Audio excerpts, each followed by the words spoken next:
गुड्डू देखा हमरा तरफ। गुड्डू तू ए तरह आंख मत चुरावा हमरा से। गुड्डू तू ही बतावा, जौन कुछ भी भइल उ का हमारा अकेले की गलती रहे?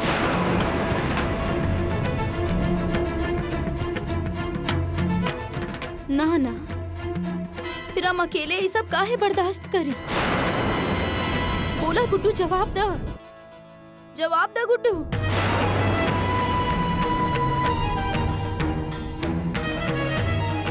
गुड्डू ये बच्चा तोहार बा, तू एकर बाप बड़ा। फिर भी तहरा के हमरा ऊपर शक होकेला, विश्वास नहीं किया ना हमरा ऊपर। यही से तोहार बच्चा के केहू मार डाले चाहेला और तोहरा के कोनो फर्क ही ना पड़ेला।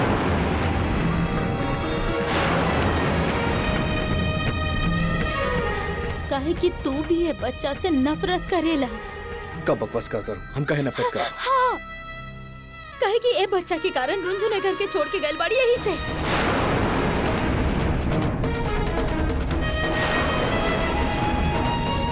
हाँ ना गुड्डू, ये सच बना। केहू ना चाहेला कि हम एक घर पे रही और हम बानी की पागल के जैसन पन वचन पूरा करे में लगल बानी। रुंझुन हमरा के वचन देले रहे, यही से हम एक घर में रुकल बानी। लेकिन अब और ना, बहुत हो गई, हम ऐजा और ना रुक सकेनी, एक पल भी ना रुक सकेनी। जा रहल बानी हम ऐजा से। आय हाय, एकरा के पागलपन के दौरा पड़ गइल बा लागता। साली कहीं जात जात ये सब कुछ बक न दे।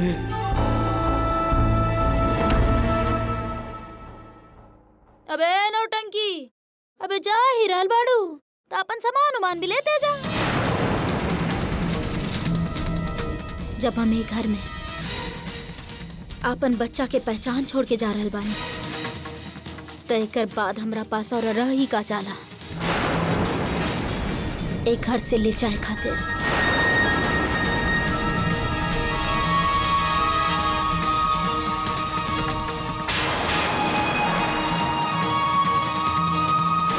आप सब बहुत नफरत कैनी हमरा से, बहुत।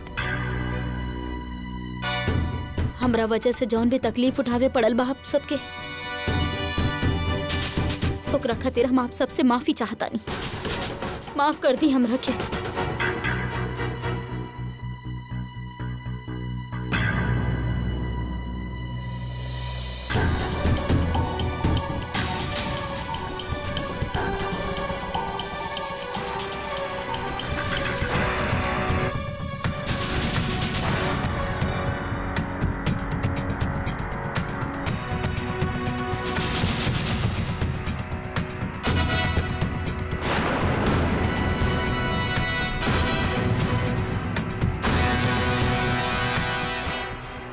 अगर गुड्डू हमरा के ना रोकलस तो फिर हम का करब?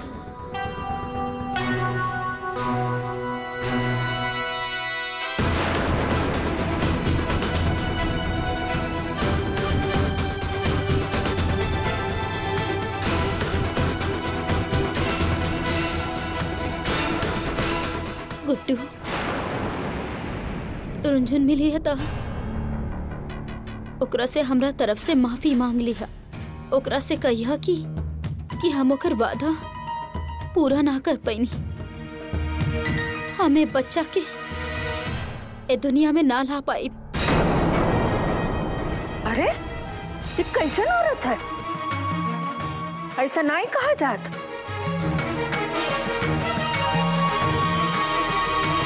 रुका,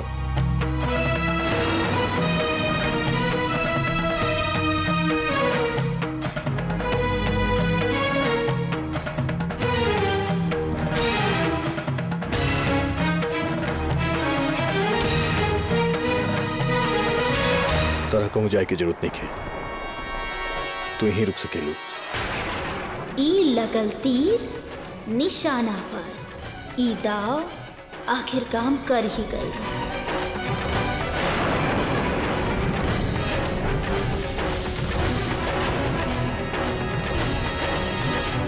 ठीक है, लेकिन हमारे कुछ शर्त बा। आज के बाद ए घर में केहू बे हमारा अपमान ना करी और हमार बच्चा के बिल्कुल ऐसे ही सम्मान मिली जैसन रुनझुन चाहत रहली।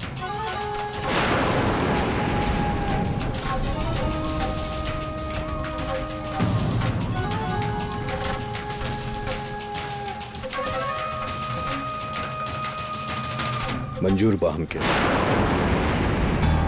वापस आ जा। ठीक बा, तू करल बड़ता, हम कहीं ना जाता नहीं।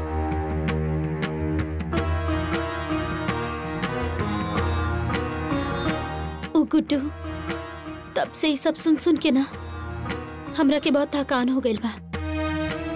थोड़ा देर भी खड़ा ना रह जाता, जी घबरा रहल बा। हमरा लगता ऐसा बच्चा खातिर ठीक नहीं खे। ऐसे हम अपन कमरा में जाके आराम करता नहीं।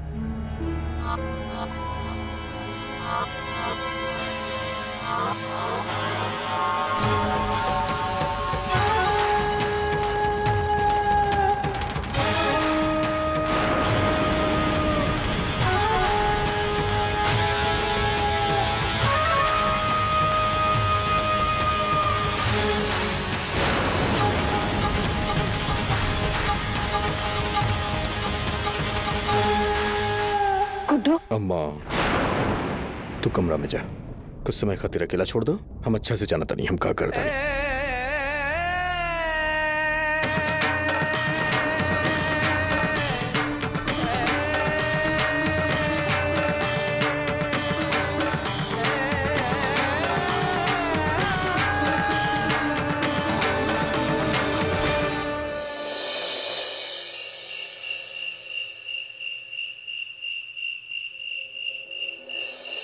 बहुत ठंड बढ़ गई बा।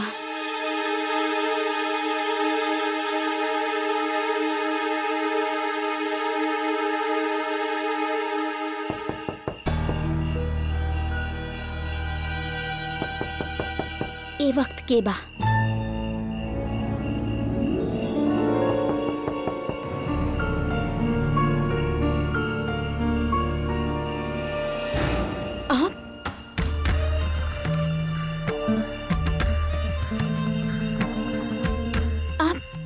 आप ही वक्त यहाँ का करल बानी? का भइल? नीलू, जे भी तोहके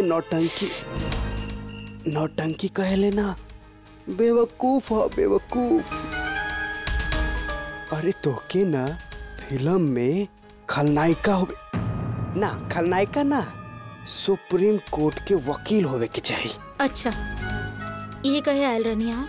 ना एकरा अलावा हम जीतल केस है ना, ओकर नकल लेवे आयल हैं। अरे मतलब ई कि साला हम तक के सहारे चुकल रही, फैसला आवे वाला ही रहे, तब पे तू ना साला गवाह पेश कई के साला कैसे पलट देलो? गवाह? कौन गवाह? ना समझ लो, हम समझावते। कहा ना अस्पताल में डॉक्टर के रिपोर्ट बदल कैसे गई? का? हम तो सोचत रहनी कि वो रिपोर्ट आप बदलनी, लेकिन वो रिपोर्ट आप ना बदलनी, फिर क्या बदलस? उहे तो हम तोहरा से पूछे आयल हैं कि भइल कैसे? मतलब आप ना बदलनी, हम ना बदलनी, तो बदलस के? ये वक्त के बा जे भी होके आपके देख लिए तो बवाल हो जाई। आप छुप जाई कहीं। हाँ ना, यहाँ ना एक रही चाचा। अरे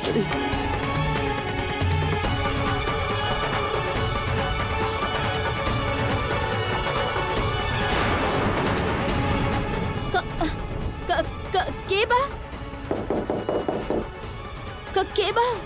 आय हाय नीलू, अरे हम बानी, तारा खातिर दूध लेके आयल बानी।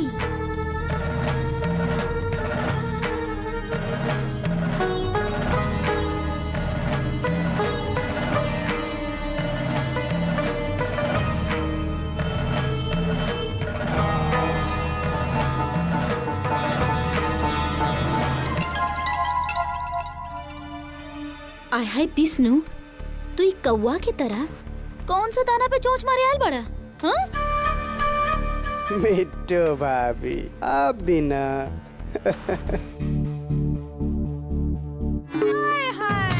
आय हाय, घोड़ा के नाती विष्णु मन त करता कि फौड़ा मुंह में डाल के ना सारा शैतानी निकाल ली तोहार।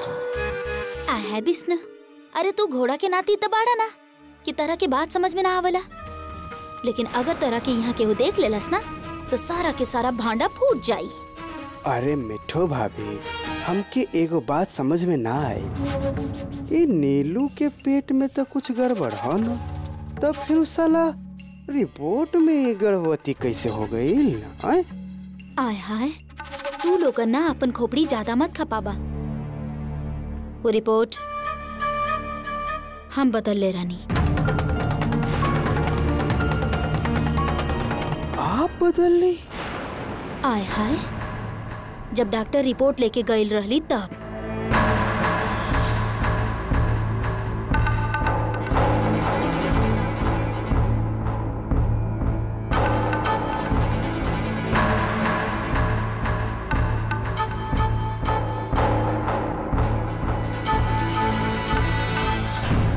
का बात बा मिठू मामी, आप तो इतना सलीका से ओकरा बदलनी ना कि केहू के पता ही ना चलल। वैसे इतना बेईमानी भरल गाय की सीखनी कहवा? अरे नीलू, कुछ लोग के ना सीखे के जरूरत ना पड़ेले। मिट्टू भाभी उहे में से एगो बाड़े। ये सारा खराब काम ना पेट में से ही सीख के आइल बाड़े। आय हाय विष्णु, अब हमार जन्म पत्री मत निकाला। अरे ई सोचा कि ई सब करे से हमनी सबके कितना बड़ा फायदा भइल बा। अब तक घर में केहू के नीलू पे शक भी ना होई कि वो पेट से नहीं खे। अब नीलू एक घर में एकदम शांति से रही, केहू चूचा भी ना करी है। और तो और आदर से रही, आदर से। ई तो एकदम ठीक दलील देले हैं आप ना मिट्टू भाभी। लेकिन तू अपनी जलील हरकत ना बंद करा, नहीं तो कल सन वाली तरह के देख ली ना तो तोहार मुंह नोचली। एक एक मुझ बीन के ना तोहार सारा परितक उतार के अपाहिज बना के दर दर भीख मंगवाइए तारा से। ऐसे हम बार बार कह रहल बानी कि नीलू नौटंकी के कमरा में बार बार मत आवल करा, समझला कि ना? अब चला एजा से। ठीक है, हम अपनी अदालत यहाँ बर्खास्त कर देते हैं। चल। साला आ गइल तो जेल हराम कर दी कल सन के कमीनी। आय हाय, ई का करत आड़ू?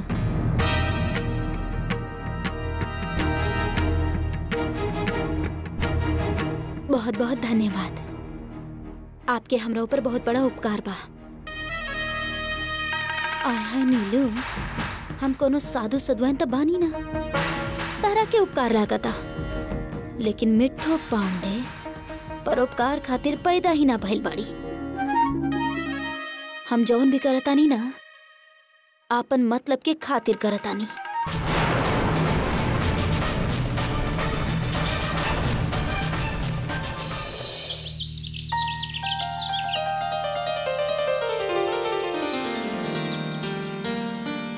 दूध वाला, दूध ले ली। अम्मा जी। अबे का बस ससुर सबे सबरे चिल्लाता रहे? अरे गुड्डू भैया, आप इतना सुबह सुबह? रुका, अम्मा के बुलाता नहीं। अरे अम्मा। अम्मा जी तो आ गई नहीं। क्या बात है बेटा, इतना भोरे भोरे कहाँ जाते हो? हम हमारी चाय नाश्ता बना थे, खा के जाओ। ना अम्मा, चाय नाश्ता की कोई जरूरत नहीं के, हमके जरूरी काम बा, हम आवता नहीं अभी।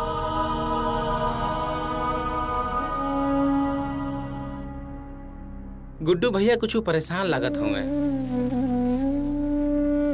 वैसे रुंझुन बिटिया का कुछ पता चलल?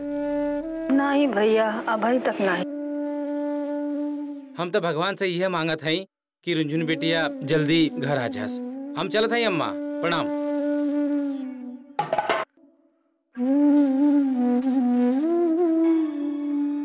ई गुड्डू सुबह सुबह कहाँ जा रहा बा?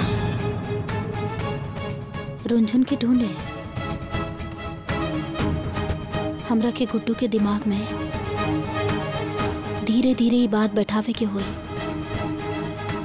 कि रुंझुन मर चुकल बाड़ी, कबो वापस ना आई। हाँ,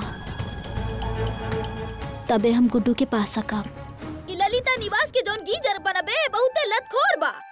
अबे इतना जाड़ा में खराब हो गइल। अबे हंडा में पानी भर के हम नहाइब। अबे विष्णु पाड़े, अबे हमनी के गीजर खराब हो गइल बा। अरे साले हम का करी अगर गीजर खराब हो गए तो जाके मैकेनिक के बुलावा। हमार नींद पर काहे धारा 144 लगेले बाड़ू। हम क्यों परेशान करता रू ससुरी।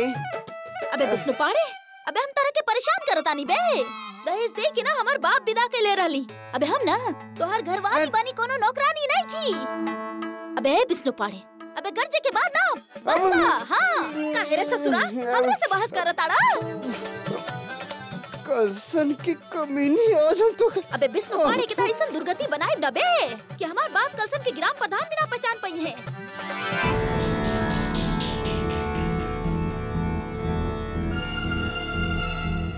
अबे नौटंकी, अबे ई तरह से हमरा के का दिखत अड़ू बे? हम नौटंकी करतानी, तमाशा करतानी, और आप जौन करत रहनी अंदर वो कर रहे रामलीला। अबे नीलू पिल्लू, अबे तोहारी जोन गज भर के जवान बना वो बहुत चले लगल बा आजकल। ई बतावा कि कलसन वाली के ताना मारे के तोहार हिम्मत कैसे भइल? लगता आप भूल गइल बानी कि गुड्डू कल हमरा से का वादा कैले रहले। गुड्डू हमरा से कहले रहल कि एक घर में सब लोग हमार साथ इज्जत से पेश आई हैं, हमार आदर करी हैं। लेकिन आप बानी कि अपन बदतमीजी छोड़ी नहीं की रहली। अबे चला, हम कौनो ना ये बात की कसम ना खैले रहली और बता देता नहीं कि हम ना अब तू निकलबू ए घर से। अच्छा ठीक बा, हम निकल जाता नहीं है जैसे। लेकिन जब गुड्डू पूछी ना तो ओकरा के जवाब दे दिया। ओकर सामने ना भीगी बिल्ली मत बन जइया। अबे हाँ, ई तरह से केकरा धमकी देताड़ू बे? केकरा से बात करताड़ू? का हो रहा है? सींग नहीं है तब बैलन के जैसे लड़े जात हो।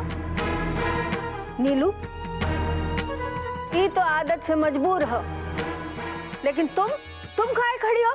जाओ अपन कमरा में जाओ और देखो गुड्डू का सामने कोनो परपंच करे का कोनो जरूरत नहीं है, समझी? वो पहले ही बहुत परेशान है।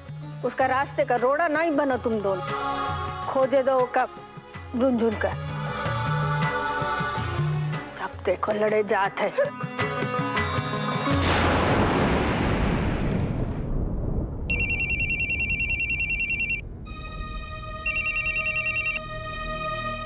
हेलो, हाँ जी जी जी, आप कर रहल बानी तो हम पहुंच जाए 12 बजे हो जा। हाँ हाँ,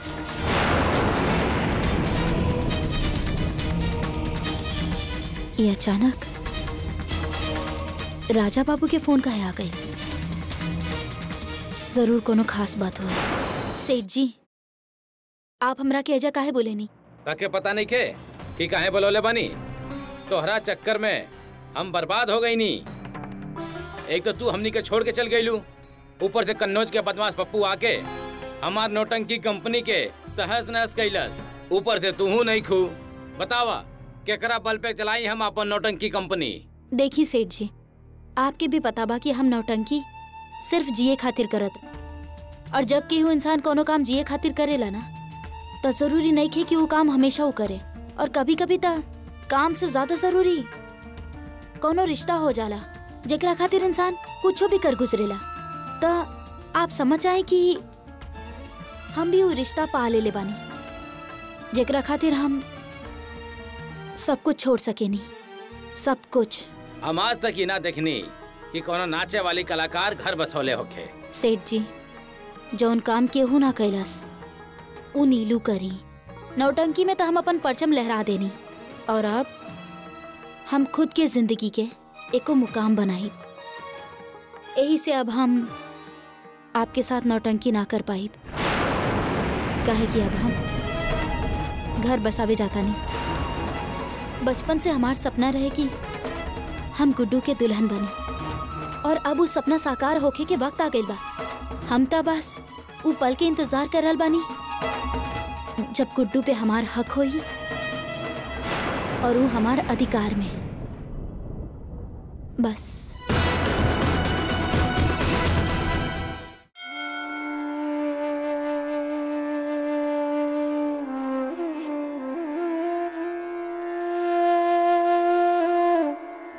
काहे करत रही सब? तहार तब पूजा करत रही ना, दिन रात तहरा खातिर सिर्फ एक पांव पे खड़ी होकर तहार पूजा करत रही, और तू ओकरा साथे ई सब करत रह। हम यहाँ पे कबो ना आवेली, सिर्फ ओकरा कहे पे आवेली। वो कहले रही हमरा के जब कहूँ कोनो जवाब ना मिले तब तू हमरा के जवाब देबा। हमके जवाब दा, हमके समझ में नहीं क्या आवत का सही बा का गलत। आज अस्पताल में हम नीलू पे शक कईनी, का सही कईनी? वो घर छोड़ के जात रही, हम ओकरा के रोक लेनी। तू बतावा हम सही कईनी कि गलत कईनी? ऐसा मत करा हमरा साथे। आज हम तारा सामने सर झुकावतानी, तारा आगे हाथ जोड़तानी, कृपा करके हमार रुंझुन हमके लौटा दा। हम ना रह सकेली ओकरा बिना, तारा समझ में आवत बा? हम ना रह सकेली ओकरा बिना। अगर तू जिद्दी बड़ा तो हम तारा से ज्यादा जिद्दी बानी। हम रुंझुन के ढूंढ निकालब, ओकरा ढूंढ निकालब, कहीं से भी ढूंढ निकालब। लेकिन तहार जिम्मा बाकी तू कोनो भी हालत में ओकरा कोनो दुख ना देबा, कब्बो दुख ना देबा तू ओकरा के। तारा जौन दुख देवे के बा हमके दा, हम बर्दाश्त करब, हमके कोनो परवाह नहीं के। तारा समझ में आवत बा? तू हमके ई तूफान से निकाला।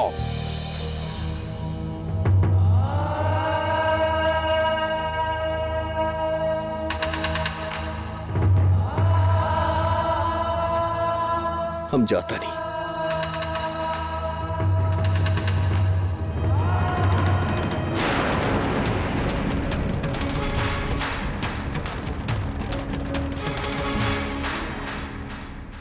अम्मा तू चिंता मत करा, रुंझुन बहुत जल्द घर वापस आ जाएगी।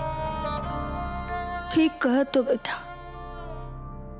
रुंझुन आ जाइए, लेकिन समझो रुंझुन आई गई तो कि सब ठीक हो जाइए। तुम भगवान से बहुत कुछ मांगे हो, लेकिन एक बात भूल गए हो। तुम्हारी जिंदगी में जो दुविधा के गांठ पड़ी हो ना, वो कैसे छूटी है? कभी सोचे हो? समझो कि रुंझुन तुमका मिल गई तो का वो एक घर में आवे का स्वीकार करिए।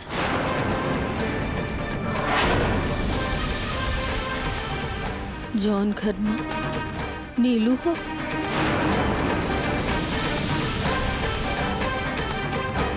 चलो हम मान लेते हैं कि रुंझुन का तुम खोज ले हो, तो उसका का दर्जा हो ये घर में, तुम्हारी जिंदगी में का रिश्ता हो ये तुम्हारे साथ? का नीलू के बच्चे का होवे वाला बाप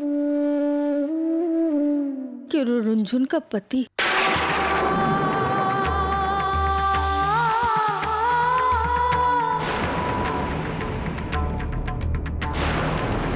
बोलो, कभी सोचे हो ये सब?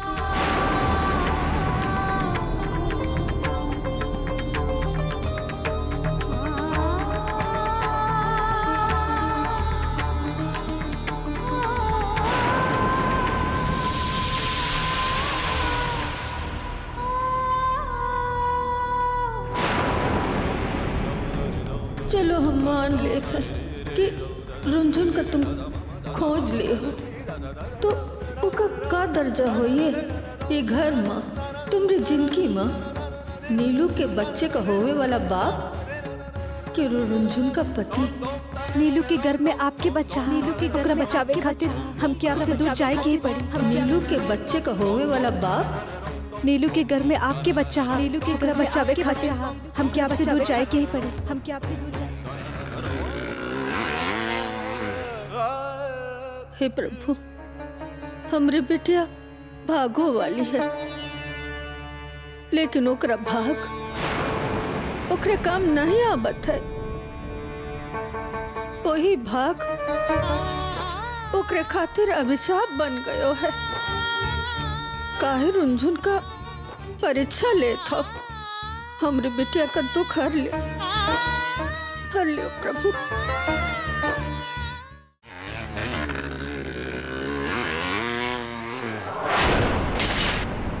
दिखाई नहीं देता का? माफ करिया, गलती हो गई, ध्यान कहीं और रहे हमार। अरे का गलती हो गई? बाइक चला देला, दारू पियले बड़ा का?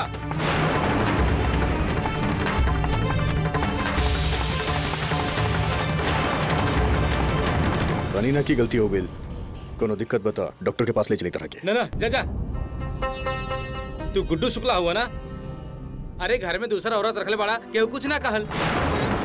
अरे कम से कम रास्ते में तो चले था, जीना हराम कदले बड़ा मोहल्ला वाला के।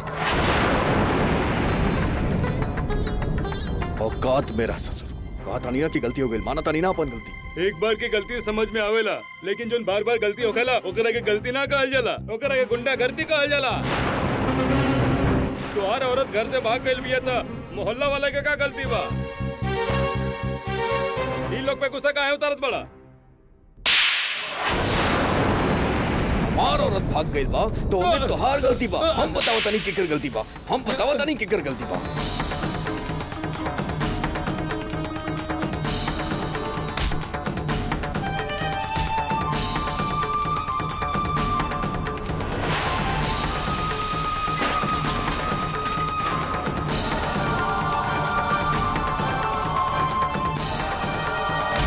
अबे केहू से बवाल हो गए रे भैया के, चला।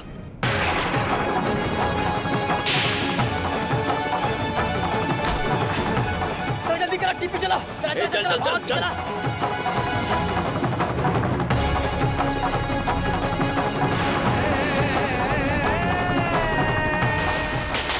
ई गुड्डू केकरा के मार रहल बा? गुड्डू तोहार गलती बा, तू छोड़ दो करा, छोड़ दो करा भैया। भैया कर हिम्मत कैसे भइल भैया के? हम छोड़ अपना आज भैया।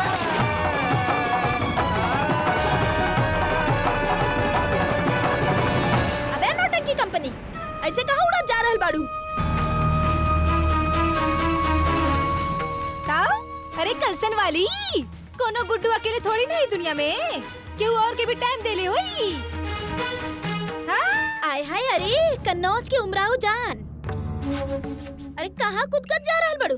आप लोग भी ना टाइम पे टाइम कुछ भी कहेले। गुड्डू है जब बाहर केहू के मार रहल बा, हम छत से देखत रहनी। अरे हाँ चल, अरे अबे चल। तोर ही गलती बा और केहू के गलती नहीं थे। ए भैया रुको रुको, ये पकड़ो। तोर छोड़ दे भैया। बताओ तनी हम केकर गलती बा? छोड़ दो भैया।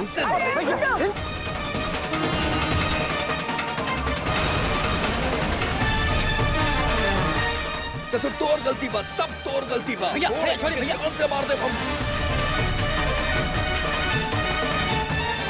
भैया भैया भाभी के कसम आपके। हट यहाँ ससुर, छोड़ दी तोरा के तब भैया। एक बात कान खोल के सुन ले, ससुर आज तोरा के छोड़ता नहीं। हमार धर्म पत्नी के नाम अपना गंदा जुबान से दोबारा ले लेना। ससुर जबान काट के तोरा हाथ में दे दे, समझ में आवत बता के? समझ में आई कि ना? ले जा। हाँ भैया, चला चला भैया।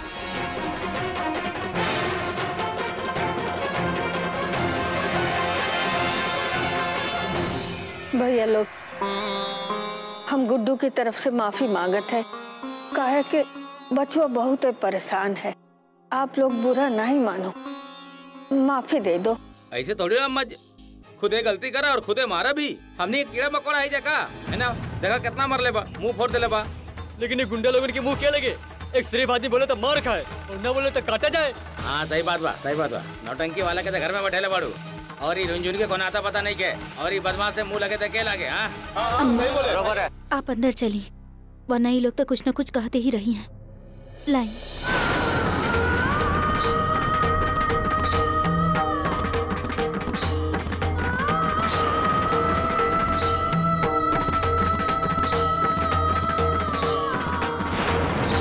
हमरा के ता रोआ रोआ कांप गइल भाई, मार दहड़ देख के।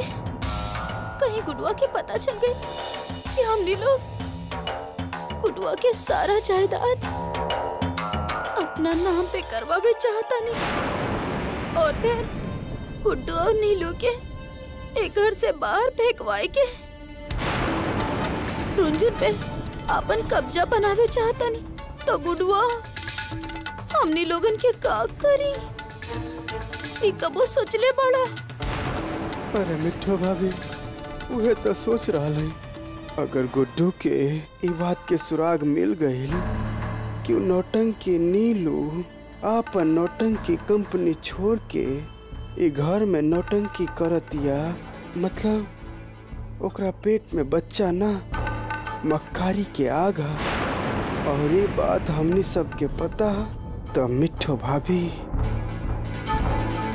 गुड्डू हमके कानून के तलाजों में तौली और साबुत ना काट काट के तौली।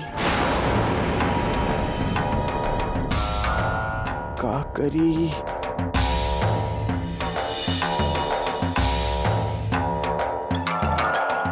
नाना तू तो हमरा के ही मिल बा, लेकिन गुड्डू तू ऐसन काहे कर रहल बड़ा? जौन बा ही ना तू ओकरा पीछे भाग रहल बड़ा, और जौन बिया उ तरह के दिखाई ना देवेली। ऐसन काहे गुड्डू? हमरा साथ ऐसन अन्याय काहे कर रहल बड़ा? मत कर अन्याय ऐसन। आय हाय अनारकली, तू तो ऐसे डायलॉग बोला ताड़ू जैसे सनीमा के डायलॉग होखे। ये सब बात छोड़ा और हमार बात ध्यान से सुना, ना तो मोहब्बत की झूठा कहानी बन के रह जेबू। हमार काम जल्दी से जल्दी कर। गुडुआ के नाम से का कहल जाला? मिठो भाभी प्रॉपर्टी ट्रांसफर।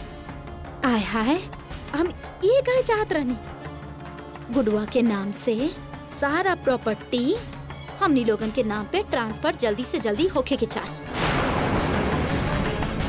और वैसे भी गुडुआ के पागल होके में तो अब देरी बा ही ना। एकरा से पहले कि वो अपन कपड़ा उपड़ा फाड़ के मजनू बन जाए, तू हमनी के काम फटाफट करवाए दा। और अगर कछुआ के चाल चलबू ना तो हर सारा इल्जाम उतार के ना गुड्डू के सामने पेश। मामी जी, जब हम ठान ले बानी था हम आपके काम कर देब ना। आय हाय, अरे तो करा, जल्दी करा। अरे कितना चारा खिलाबा, भैंस दूध ना देवेला। एक बार भी सूख जाए के बाद। हाँ, हम जल्द से जल्द आप लोगन के काम करे के कोशिश करा। पप्पू यादव जिंदाबाद। जब तक सूरज चांद रहेगा पप्पू जी का नाम रहेगा। जब तक सूरज चांद रहेगा पप्पू जी का नाम रहेगा। जब तक सूरज चांद रहेगा पप्पू जी का नाम रहेगा। पप्पू यादव जिंदाबाद। पप्पू यादव जिंदाबाद। पप्पू यादव जिंदाबाद। पप्पू यादव जिंदाबाद। बेटा सुत्तीलाल, ये बतावा, आज तक हम के सामने हाथ जोड़ ले बनी? कभी नहीं। नहीं मतलब नमस्कार अभिवादन के अलावा कबो के उसे मांगे खातिर हाथ जोड़ ले बनी? ना भैया, ऐसा तो पहले कबो ना भाई। तो आज ऐसा सब होई जन पहले कबो नहीं के भाई, कहा कि हम बन गए ऑफिशियल नेता। और आज पप्पू यादव मंगयान बोर्ड कन्नौज में हाथ जोड़ के चला। पप्पू यादव जिंदाबाद। पप्पू यादव जिंदाबाद। पप्पू यादव जिंदाबाद। हाँ जी भाई जी, कहाँ चली? कहीं तो सराय मीरा चली। अपन राय व्यक्त मत करा, आदेश के पालन करा। सबक सिखाओ के बाद चम्मक छल्लो नीलू नीलांजना के भी तो दिखाई। पप्पू यादव के हाथ में आ गइल बा जिन वाला चिराग। आबू केहू के मोहताज नहीं खन। इतर वाला गाड़ी चलावे। आज गली में फैली पप्पू यादव के नाम के खुशबू। जीतेगा भाई जीतेगा, पप्पू यादव जीतेगा। जीतेगा भाई जीतेगा, पप्पू यादव जीतेगा। चला भाई लोग बैठा, इधर वाली गली चला चला। जीतेगा भाई जीतेगा, पप्पू यादव जीतेगा। भैया जी की पहचान बात में बात। जीतेगा भाई जीतेगा, पप्पू यादव जीतेगा। जीतेगा भाई जीतेगा, पप्पू यादव जीतेगा। जीतेगा भाई जीतेगा, पप्पू यादव जीतेगा। जीतेगा भाई जीतेगा, पप्पू यादव जीतेगा। जीतेगा भाई जीतेगा, पप्पू यादव जीतेगा। जीतेगा भाई जीतेगा, पप्पू यादव जीतेगा। जब तक सूरज चांद रहेगा पप्पू यादव नाम रहेगा। जब तक सूरज चांद रहेगा पप्पू यादव कैसे? पप्पू यादव जीतेगा। जीतेगा भाई जीतेगा। पप्पू यादव जीतेगा। जीतेगा भाई जीतेगा। पप्पू यादव जीतेगा। जीतेगा भाई जीतेगा। पप्पू यादव जीतेगा। जीतेगा भाई जीतेगा। उहे पार्टी के झंडा बा। जब तक सूरज चांद रहेगा पप्पू यादव। लेकिन मंत्री जी ता हमरा से बात करे से मना करत रहले। फिर पप्पू के टिकट मिलल त मिलल कैसे?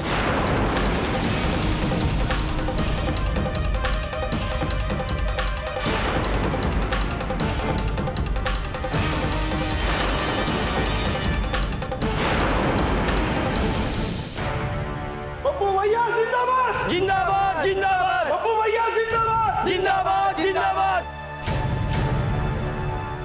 कार्यकर्ता लोग भाई यहाँ से घर घर जाके हम करब चुनाव अभियान के शुरुआत।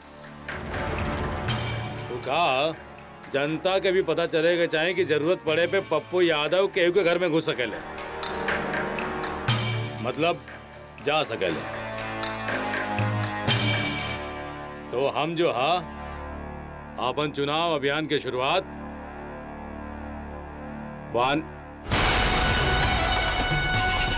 ओहो पांडे निवास तो अब इतिहास हो गए, ललिता निवास से कल जाए।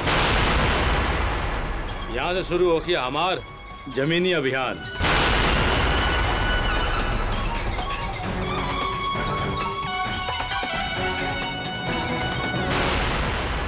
कहीं पप्पू हमार सारा सच्चाई घर वाला के तब बताता ना दी। प्रणाम माता जी।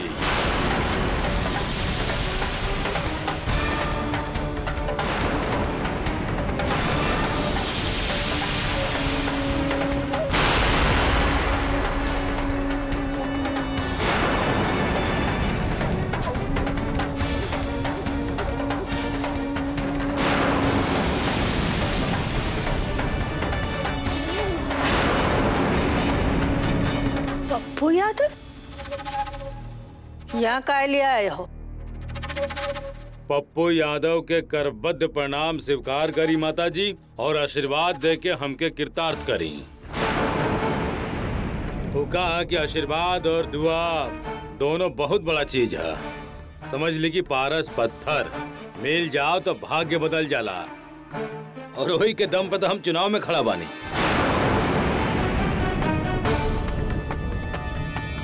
बस आशीर्वाद दी और माथा पे हाथ रखी। अरे माता जी, पुराना जख्म जोन बाव भूल जाई। कहा कि दुनिया में दो लोग बुद्धि के बल पे पद और पूजा दोनों प्राप्त कैले बने। पहला शंकर जी के जमाना में माँ बाप के परिक्रमा कर गणेश जी, और दूसरा ललिता निवास से आपन चुनाव के श्री गणेश करे वाला पप्पू यादव खुद का समझ ली। तो कुछ भी करी लेकिन आशीर्वाद देवे में कंजूसी मत करी। अबे बिल्लो दीदी, मिट्टू चीची, अबे पप्पू यादव तो बहुते बड़ा नेता बन के आयल बा यहाँ। देखा कैसे कौआ से ना सफेद बगुला हो गई। आप लोगन के भी प्रणाम होके। आपद विपद फजीहत ना ना ना ना, ओहो घबराई मत। पप्पू यादव के रहते काहे के डर। आज से आपके चिताए हमार।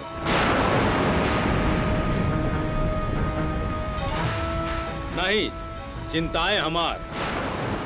पप्पू सेवा के मौका दी, सब चिंता हम दूर कर देब। कन्नौज में इत्र वाला गली और इत्र वाला गली में ललिता निवास इत्र के तरह महकी। बाहर के सारा कूड़ा करकट हम कन्नौज से बाहर फेंकवा दे।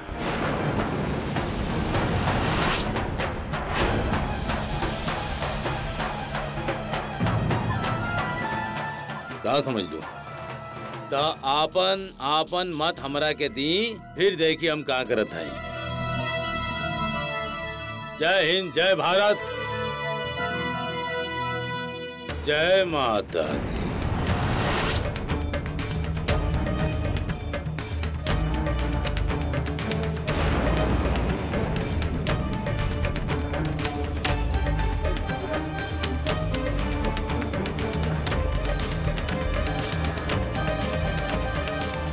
कहले रहनी ना, यूं मोह न मोड़, वादा न तोड़, लेकिन तूर दहलू।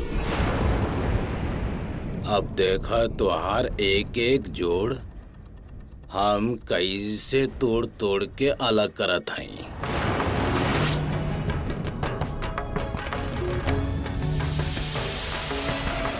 तो माता जी बस हम आपके जवान देत बानी, आज से आपके ही घर में ना कोनो परेशानी होगी और ना तकलीफ के बांस होगी, कोनो दुख के बांसुरी भी ना बजी। अब कहा कि दुनिया में दो लोग जब दुख दूर करे आइले तो दुख दूर कर ही देले। पहला गरीबन के सेवक भाई हातिम ताई और दूसर पप्पू यादव के जमाना में खुद पप्पू भाई। प्रणाम।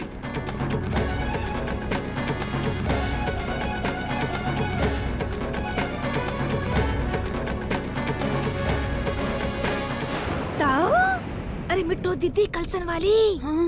ये पप्पू यादव इतना काहे बोल के गई? और चुनाव के बाद का करे के बात करत रहे? अबे हमरा के तला गेला ना, कहीं चुनाव के बाद ये पप्पू यादव कचरा समझ के हमनी लोगन के कनौज से बाहर न फेंक देवे। आय हाय कलसन वाली, ये बात हमरा के कुछ समझ में ना बता। जीतेगा भाई जीतेगा, पप्पू यादव जीतेगा, जीतेगा भाई जीतेगा, पप्पू यादव जीतेगा, जीतेगा भाई जीतेगा, पप्पू यादव जीतेगा, जीतेगा भाई जीतेगा, पप्पू यादव जीतेगा, पप्पू भैया जिंदाबाद, जिंदाबाद, जिंदाबाद। अरे भाई पप्पू यादव इधर वाला गली में क्या कर रहा है? पप्पू भैया जिंदाबाद, जिंदाबाद। अरे भाई ये तो चुनाव प्रचार कर रहा है, ससुर सूदखोरी और बदमाशी से नेतागिरी पे उतर आइला।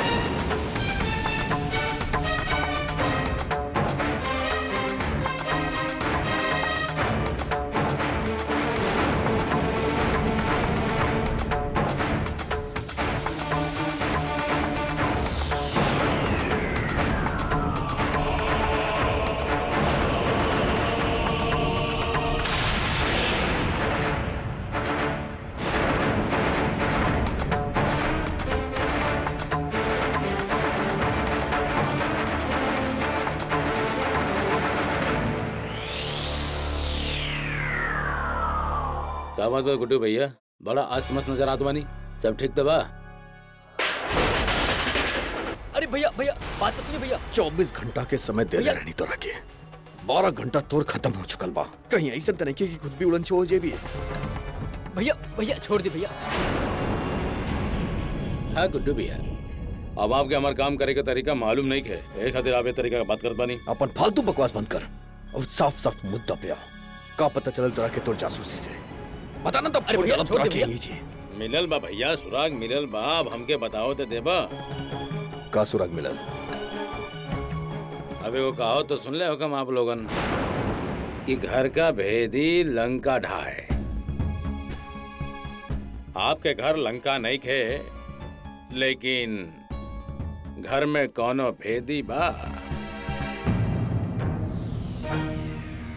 काहे कि जौन जौन सुराग हमरा के मिलल बा और ए बारे में जौन जौन हम बतियौले हई, सबके इशारा आपके घर के तरफ बा।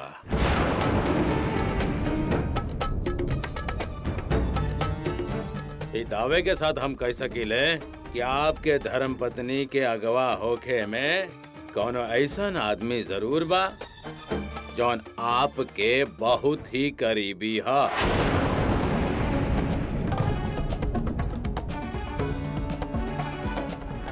हमार करीबी बा, लेकिन बाके वो पता चल जाई। अरे कगार पे खड़ा है पर नदी में कूदे भर के देरी बा। अरे आधा जानकारी तो हम दे ही देनी ना आपके कि कोनो खास आदमी बा, लेकिन इतना पक्का तरीका से कैसे कर सकेला? क्यों घर के आदमी है? अरे गुड्डू भैया, अभ्यास और अनुभव भी कोनो चीज होखेला, और जब ये दोनों चीजें मिल जाऊं ना तो इंसान आग में भी नंगे पांव चलेला, नंगा पांव। और जासूसी के जौन अनुभव बाना हमरा के 25 साल के, और हम ये निकलले बानी कि घर के कोनो खास आदमी है, और टाइम होते होते हम यूं पता कर लेम कि कौन है। बस का है कि अब गुड्डू भैया थोड़ा हमें खर्चा पानी तो हो खेला, वो अगर मिल जाओ तो हमारा काम भी आसान हो जाए। खर्चा पानी चाहिए ना तरह के, यहीं रुका लेके आवा नहीं।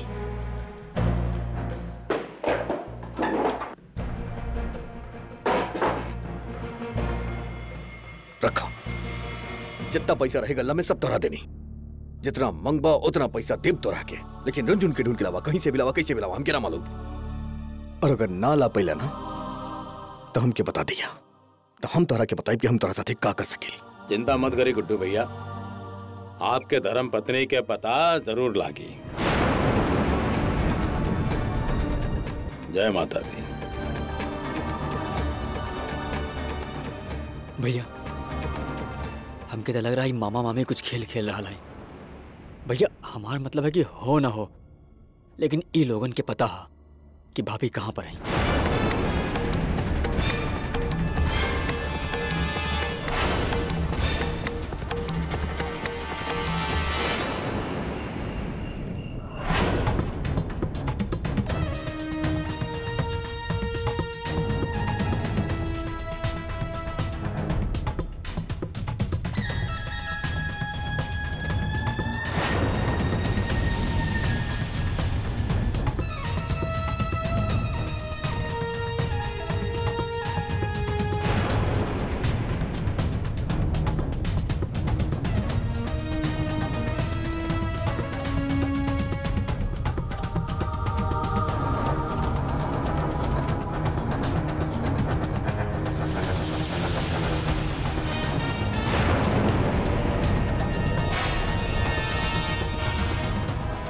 गुड्डू भी ना पता ना कहाँ रख ले भाई घर के कागज।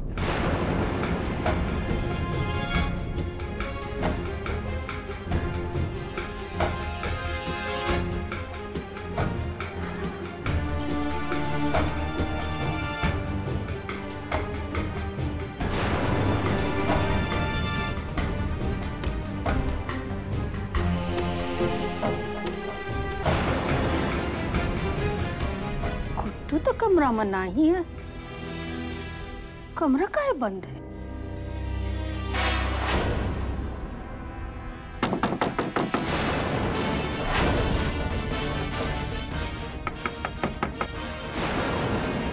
कौन है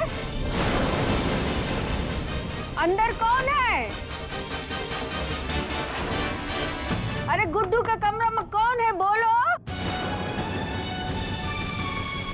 देखो दरवाजा खोलो, नहीं तो हम दरवाजा तुड़वाई देंगे।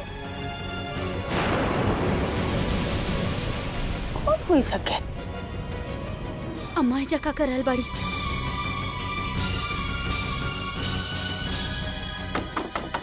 का करी हम?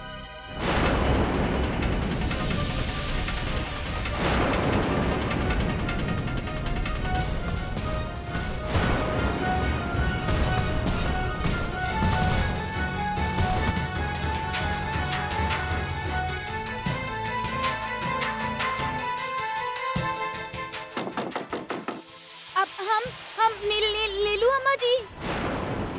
नीलू, तुम अंदर क्या कर रही हो?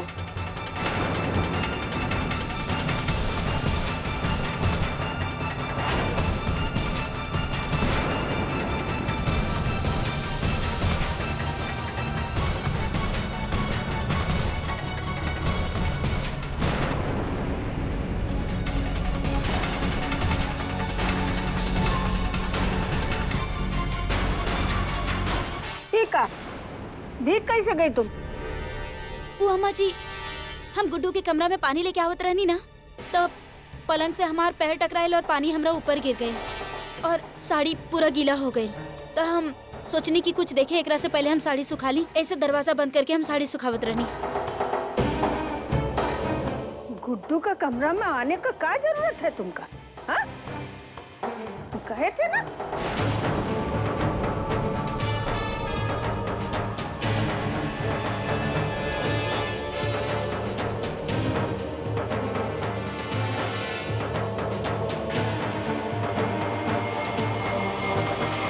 ये लो, सुखा अपना आपका, और खबरदार जो आगे से गुड्डू का कमरा में आई तो। और ये बताओ, दरवाजा काहे नहीं खोलत रहे?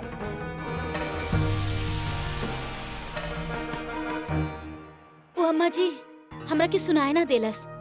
जब आप जोर से आवाज लगेनी ना और जोर से दरवाजा खटखटेनी ना, तब हम सुन रहे, यही से। चलो जाओ अपन कमरा में,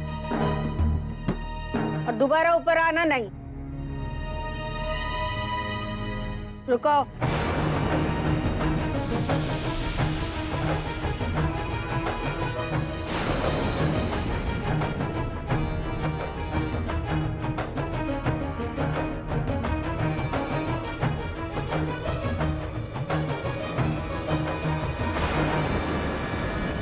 जाओ अपना कमरा में।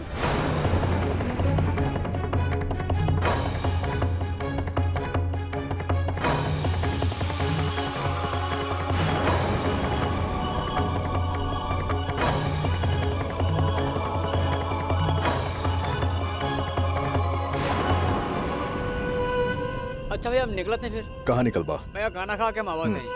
आरटीपी कुकन। हाँ भैया बोली। वो काबा बेटा हमरा दिमाग में वो जनार्दन तिवारी के बाद घूमत बा।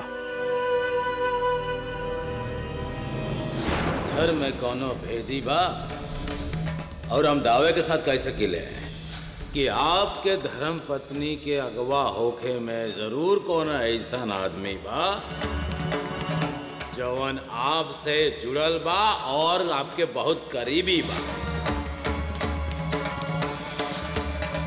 निकला।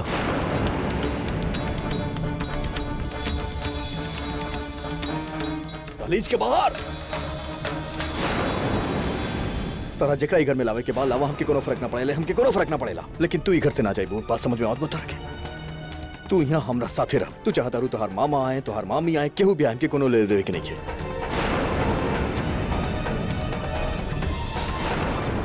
काबना घर के भेदी और के हो सकेला ई मामा मामी के अलावा। जरूर ये लोग कोनो साजिश के लिए हुई है, या तो रंजन के अगवा के लिए बड़े या फिर किडनैपर के साथ मिलल बड़े। होके ना होके ये लोग के पता बा कि रंजन कहाँ पड़ी। ससुर इतना सब होए के बाद भी मतलब का ना झेल ये लोग। ससुर सड़क पे आ गई नहीं, और ऐसन हालत में भैया भाभी इनकर मदद कर ले रही। अब ऐसन तो कोनो जानवर भी ना करी भैया कि जो खिलाए ऊपरे के ही काट ले। अबे ससुर तू ये लोग की जानत नहीं खिका। अबे जानवर से भी बदतर बाड़े ये लोग। हमके ये लोग पे कोनो यकीन नहीं खे। इस ससुर कुछ भी कर सकेले। हाँ भैया, आप सही कह रहा हो। जनार्दन बहुत माहिर आदमी हा, वो इससे कोनो बात ना कर रहा होई। जरूर उकरा कोनो न कोनो सुराग मिलल होई, तबे ऐसन बात कर रहा भैया। अबे ससुर का कुछ ना कहनी। बचपन से लेके आज तक सब रंजन पे जुर्म ही ढाले बाड़े। ससुर धोखा से हमारी शादी करवा देले। काहे काहे कि वो लोग के मालूम पड़ गई रही कि रंजन भाग वाली बाड़ी। ससुर दान पात्र से पैसा चुरा ले अपन पेट पाले खातिर ससुर पांडे निवास के बेच देले। ससुर एक बार भी ना सोचले कि अम्मा के का हुई। ये लोग पे विश्वास करे ठीक नहीं है। हमके पक्का यकीन बा ससुर पैसा ऐठे खातिर कुछ भी कैले। हो सकेला वो लोग रंजन के किडनैप करवेले, या फिर ससुर किडनैपर से मिलल हुई है। जरूर ये लोग के पता बा कि रंजन कहाँ बाड़ी।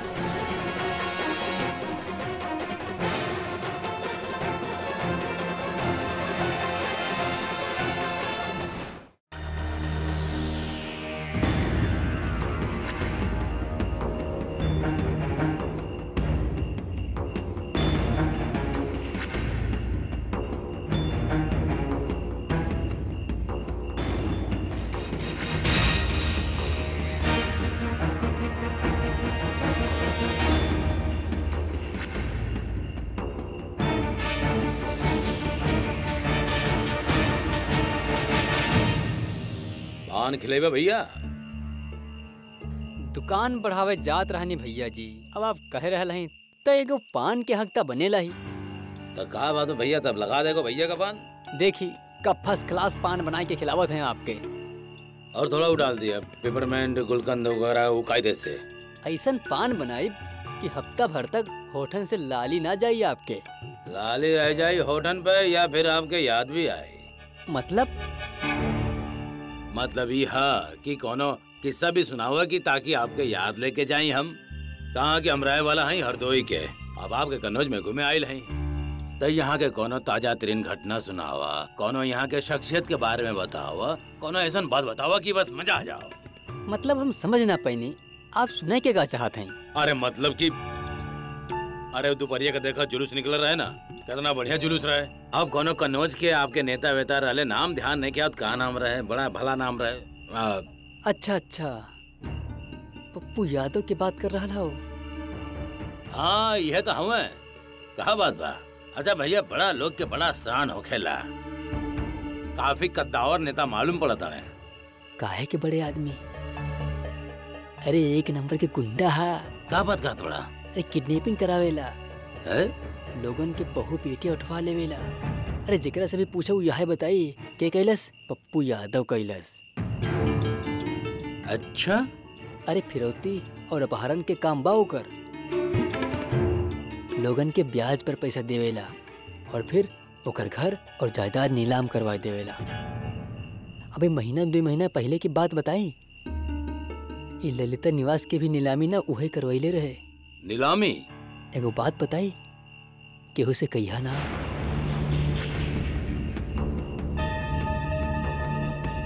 पप्पू यादव के ना एगो बंगला भी है कस्बा के बाहर, वहाँ एगो लड़की के कैद कई के रखले है। वो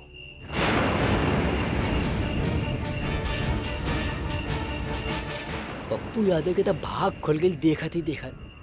मामूली गुंडा रहे और अब देखी सांसदी के टिकट मिल गई है।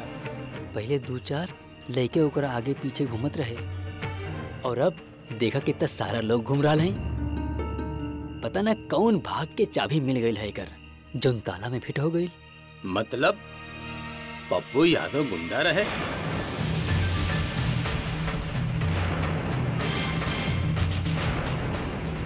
अच्छा,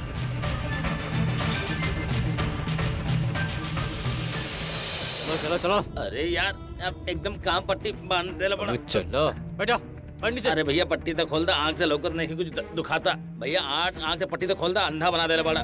कितना मार ले बड़ा तू लोग हमरा के। अबे के उठा ले बे?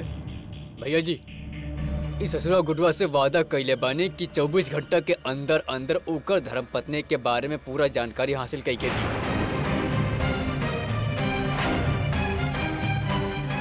आपके इतिहास पता करत रहे कि आप छोट मोट कारोबार करके इलेक्शन में कैसे खड़ा हो गई, आपको इलेक्शन की टिकट कैसे मिल गई, आपके जन्म पत्री बनावत रहे भैया जी।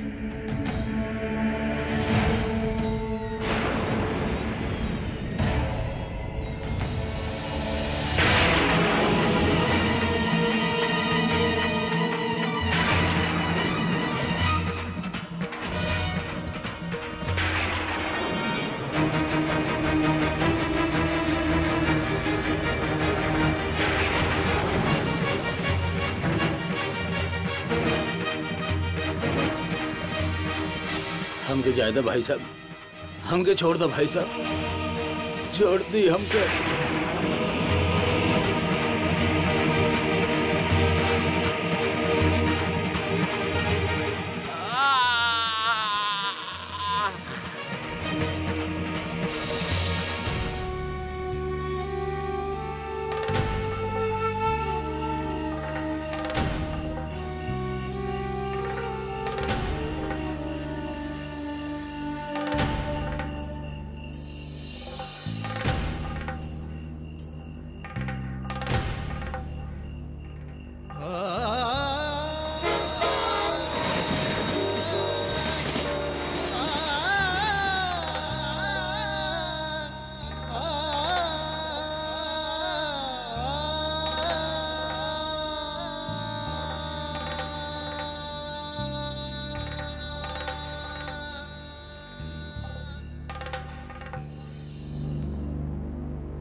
ससुरी जनार्दन के फोन काहे ना आयल अभी तक?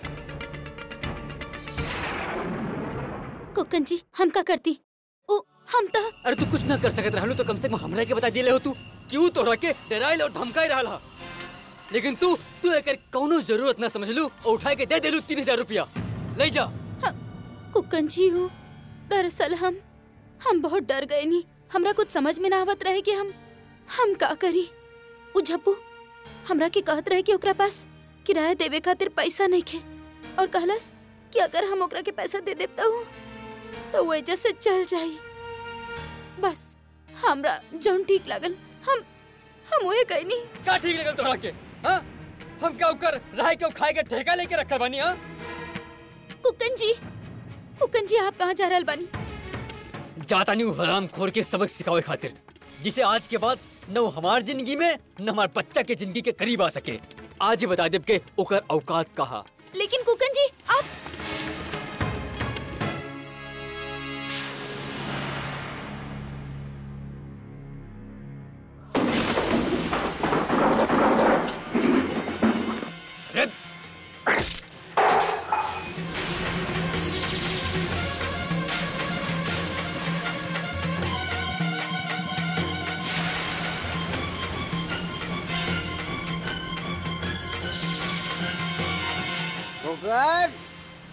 अरे हमरा पर हाथ उठा बता रे।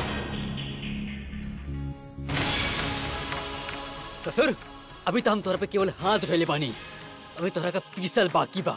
ससुर लतखोर तुम्हारी हिम्मत कैसे भइल? तुम्हारी हिम्मत कैसे भइल महादेवी के ब्लैकमेल करे के? हाँ बताओ। ये मुझसे पैसा मांगले रहो ना ससुर, तोहर पूरा जबड़ा खोल के आज तोहर सारा जहर निकाल दे। ससुर ना तो तोहरा के हम चेतावनी देते हैं और लेकर गांठ बांध ला। आज के बाद तू अगर हमारे बीबी और बच्चा के करीब भी भटकेला ना तो जब्बू हमसे बड़ा कसाई ई दुनिया में तोहरा के केहू ना मिली। चिथड़ा कर दे तोहार ससुरा हम।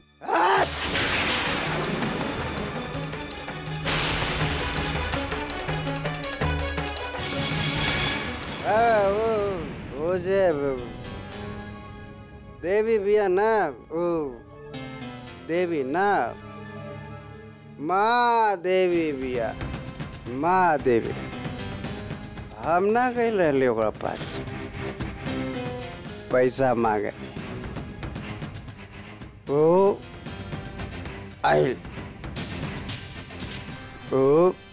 आइल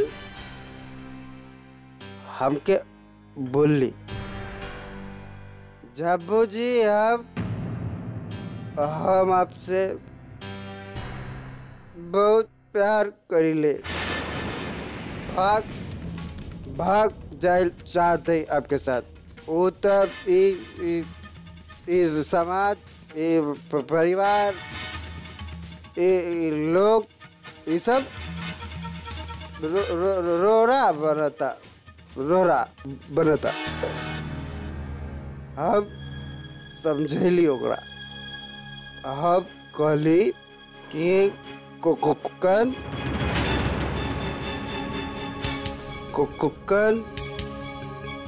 बहुत अच्छा आदमी है।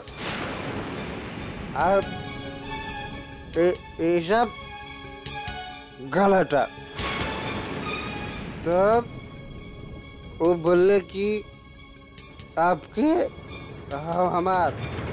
हमार और हमार बच्चा के कसम कि आप ये पैसा ले ली। क्या करते यार, हम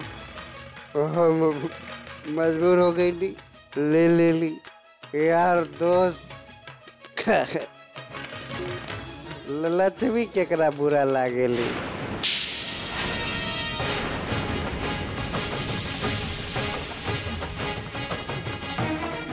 ससुर तू इतना निकृष्ट और गिरा भइल इंसान हो, तू क्या जाना? तू ससुर हमका महादेवी के खिलाफ भड़का रहा हुआ?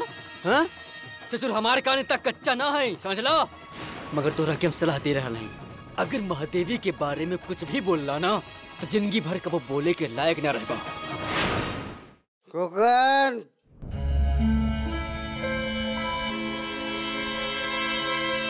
अरे तू हाँ बहुत भोला।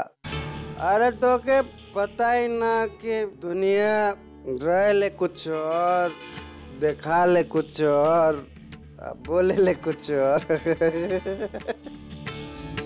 बोले ले कुछ और है। तो के पता तो के हमके गुड्डू भैया जी के बारे में, माननीय गुड्डू भैया जी के बारे में एगो बहुत बड़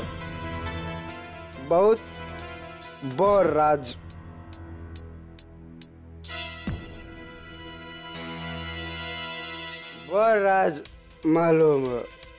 गुड्डू भैया सुनिए ना तो उनका खोपड़ी ऐसे गिन घूम जाए।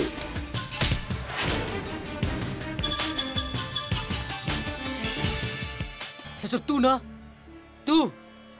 तू ससुर निष्कृष्ट और गिरा भइला आदमी हो। ससुर तोहरा के जैसे शराब पिए के लत बाना, वैसे अगर नाव चलावे के लत लग जाए, ओकर मन कर जाए, तो ससुर तू पूरा एक कन्नौज में अफवाह फैला देबो कि कन्नौज में बाढ़ आ गई बा, भागा। जबेश्वर प्रसाद, तोहर कौनो दीन ईमान ना हा, हम तोहर कौनो बात ना मानब, समझला जबेश्वर प्रसाद। और जो तू राज के बात कर रहा लो ना बेटा, तू एकर अपन पास रखा। हमके एकर कौनो जरूरत ना हा, कोनो ग्राहक मिली तो ओकरा से बेच दिया, समझला। अंतिम वार्निंग है तोहरा के, चेतावनी है हमार तरफ से, इत्र वाली गली में कबो मत दिखाई दिया।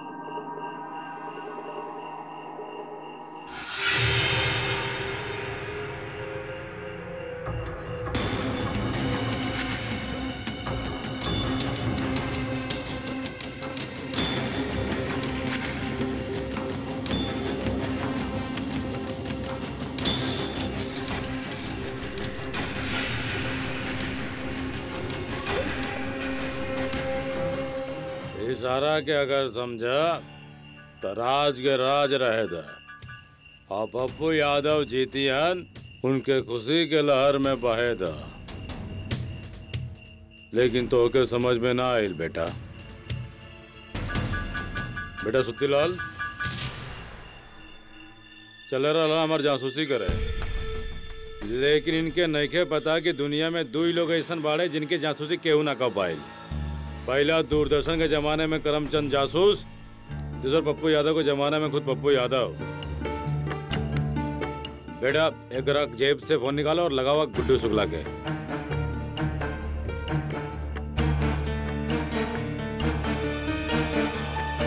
बेटा जनार्दन जासूस 007 गुड्डू शुक्ला ने कहा कि अब हम कन्नौज से करत बनी टाटा बाय बाय, जहाँ तनी हरदोई। ये काम हमसे नहीं हो पाई। कहा है कि अगर तू गुड्डू शुक्ला के पास जाइबा और बताइबा कि काम ना भइल तो हरा के कच्चा चबा जाए। बात करा, बात कर भाई।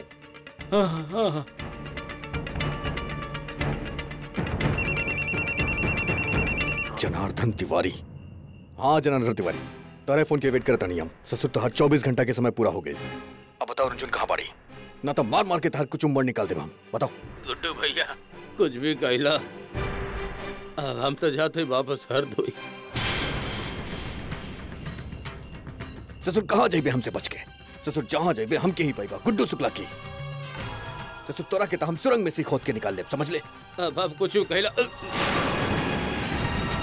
गुड्डू भैया, हम कह देते हैं कुछ कहे कहली भाई साहब। एक बात जरूर है कि हाँ कोना घर के आपके भेदी विभीषण पक्का। हेलो हेलो, ससुर हमार फोन काट देलस। सबके सब ससुर एक से बढ़ के एक पड़े। ससुर काम अधूरा छोड़ के चल गई। इस ससुर से वैसे भी कुछ ना होके गिरे, एक से एक बढ़ के आ चाले।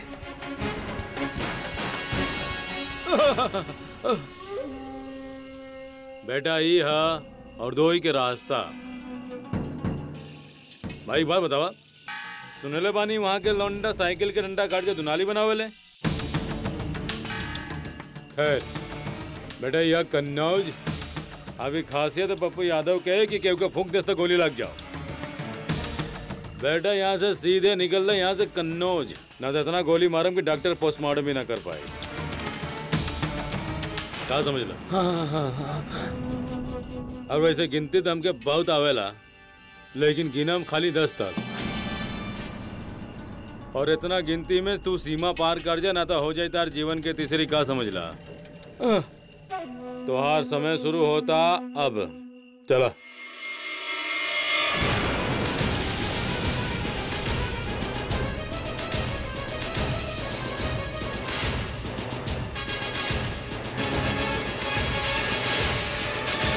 एक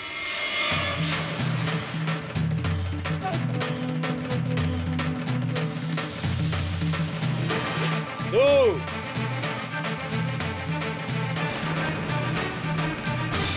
तीन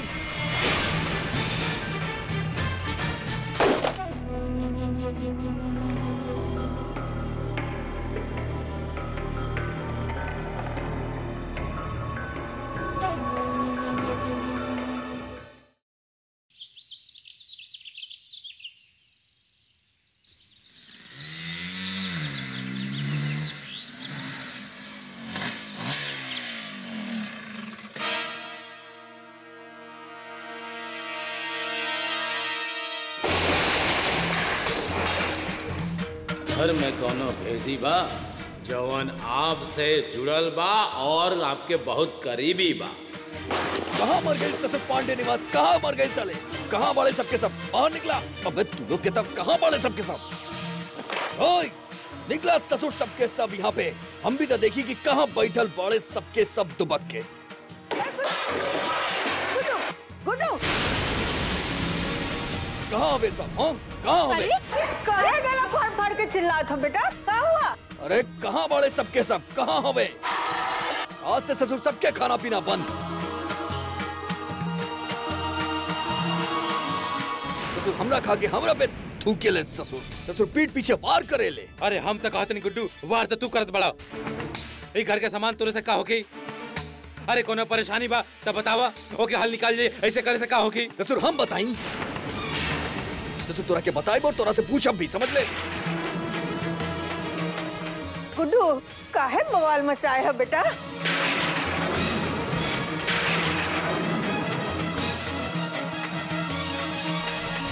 अरे ससुर बंटू पांडे, अबे कहाँ भागता रे? अरे अरे कहाँ भागता रे? कहाँ बच के भागता रे? ससुर कहाँ बड़ी गई? गुड्डू इतना गुस्सा में काहे बा? कोनो न कोनो बात तो जरूर बा। कहीं गुड्डू के ये पता तो ना चल गए कि रुंझुन मर चुकल बाड़ी। बताओ ससुर सबके सब, न तो मार मार के सबके थोबड़ा लाल कर दे। हम अच्छा से जाने ली कि सबके हाथ बा रुंझुन के गायब करे में। अम्मा सबके हाथ बा ससुर।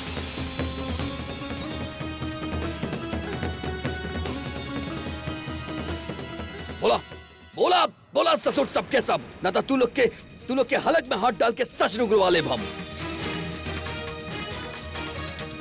सच उगलवावे आवेला। साला अदालत भी तोहार और जज बन के फैसला भी तू ही सुनाई बका। हाँ हम सुनाई बा। क्या कर बतू? बताओ ससुर रुंझुन कहाँ पड़ी? अरे ऐसे चिल्लाए से रुंझुन के पता थोड़ी ना चल जाए। हाँ। ऐसे मार तोड़ के तब तू कुछ भी साबित कर देबा। नानी के मुकदमा फौजदारी में, फौजदारी के मुकदमा लोक अदालत में, कुछ भी। अरे पहले सबूत लाबा सबूत, ओकरा बाद हमनी सब पर आरोप लगाबा, तब बात करा। साला गुंडागर्दी मत करा।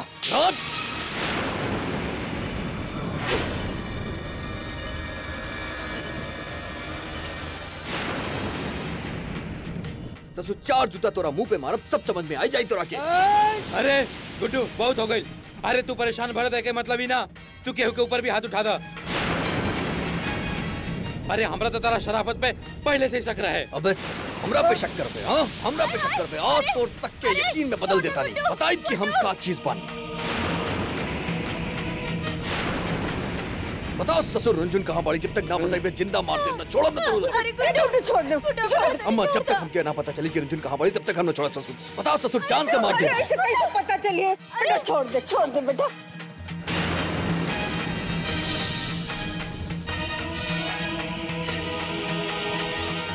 अरे ये लोग ऐसे ना बताइए, अभी बता। ये लोग के अभी, अरे ऐसे के तैसे बहुत हो गए तमाशा ये लोग के।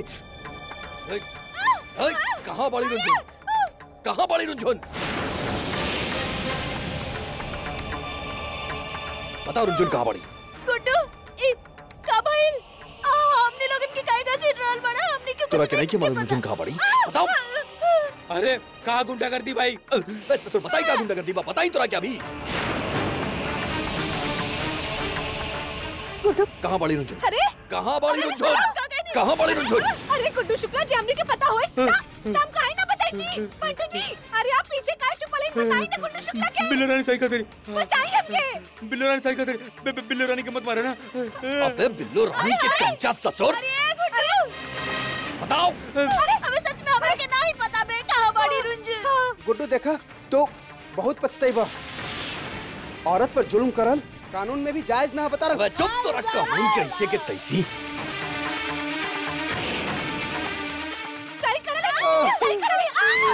तो ऐसी के तैसी सब को होता रहे। हाँ अबे सबके याददाश्त वापस आ जाए 5 मिनट में, जब तक खाना ना मिली सबके। बंद रहा सबके सब यहाँ पे। अरे हम कहा था नहीं गुड्डू, इन लोगों के कमरे में बंद करके कहा साबित करना चाहता तू? ना गुड्डू ना, हम कुछ नहीं कहले।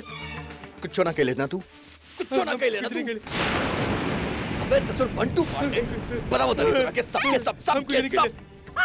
चल अंदर चल। मैं चल अंदर ससुर। अदालत में घसीटा तो रखे हम कहा देते हैं। अरे चल ना। अरे क्या कर? दरवाजा खोला। अरे गुड्डू दरवाजा खोला। अरे क्या कर रहा? अरे गुड्डू दरवाजा खोला। दरवाजा काहे बंद खोला? अरे गुड्डू दरवाजा खोला गुड्डू। अरे गुड्डू अरे हम कहा था नहीं खोला। तो सीधा अदालत में टंगबाई तो के। अम्मा आज से लोग के खाना पीना बंद। अरे 10 ससुर के भूखा प्यासा। जब तक रुंझुन के पता नहीं के बता दे तब तक ससुर ताला ना खुली। और महादेवी तू कौन रियायत नहीं खे केहू के भी। तोहार मम्मी तोहार पापा तोहार चाचा तोहार चाची केहू के भी ना हो। जब तक रुंझुन के पता नहीं के बता दे तब तक ससुर बन रही है। भूखल प्यासल मरे 10 सब।